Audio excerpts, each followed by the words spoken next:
Hey bro. Hey bro. What are you playing? I'm just playing the new NBA game. Are you going to show them how to do this cloning effect or what? Yeah, I'm gonna teach them right after this.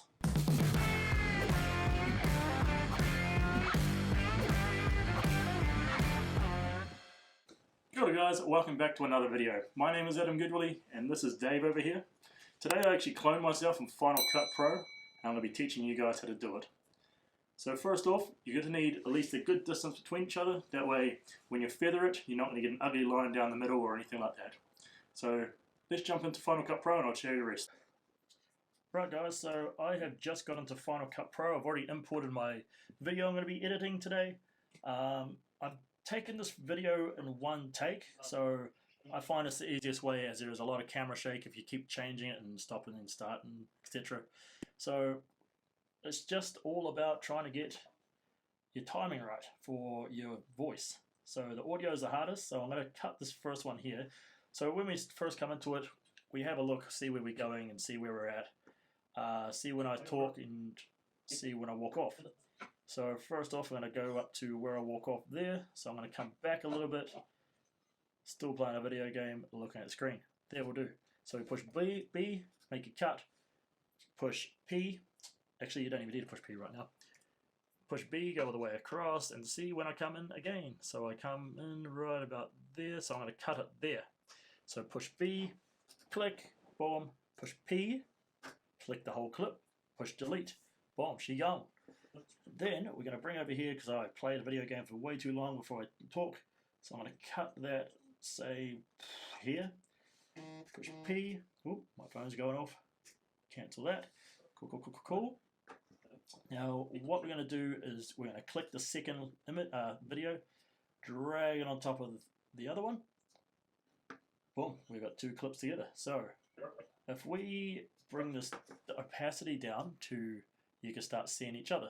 So 43%, you can start seeing each other. Right. Now, then you got to line up the audio. Now that one's sort of the hardest one. It's probably my sixth take just trying to do this one little part, but line up the audio the best you can. So like, hey bro. Hey bro.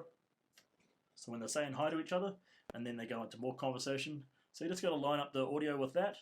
But how to clone yourself is the easiest way. Now a lot of people bring it into the transform, and then you just crop it and drag it over. Well, you're not clear, we go. So that's an easy way, but if you do it that way, if you push done, and then you bring this opacity up, you have a big ugly line in the middle of it. You don't want that line. So I'm going to Control Z, then I'll bring that opacity back up. So a way I've found that I can have no line in it is go Effects, over here, oops, over here, go Mask, and then I go Shape Mask. Now I've dragged that over to the top, and then I bring it over here, I turn it around, I get a little bit wider, and all I do is come over here with feathering, and I bring it up to 100, so I still get the shadows in the couch, and I don't have a line. Now, that's before, that's the after, and then what we're going to do is start playing it. And you see you don't have a line. You got the shadow there, it looks good. No, I'm just playing the new NBA game. So now I just got to work out the audio and we're good to go. Thank you for watching, guys. That is it for me today. It's a nice quick tutorial. Hope you learned a little bit. Me and Dave had fun today, and this is the end result. Hit that like and smash that subscribe button, and I will see you in the next video. Sure. Peace. Hey bro. Hey bro. What are you playing? I'm just playing the new NBA game. Are you going to show them how to do this cloning effect or what? Yeah, I'm gonna teach them right after this.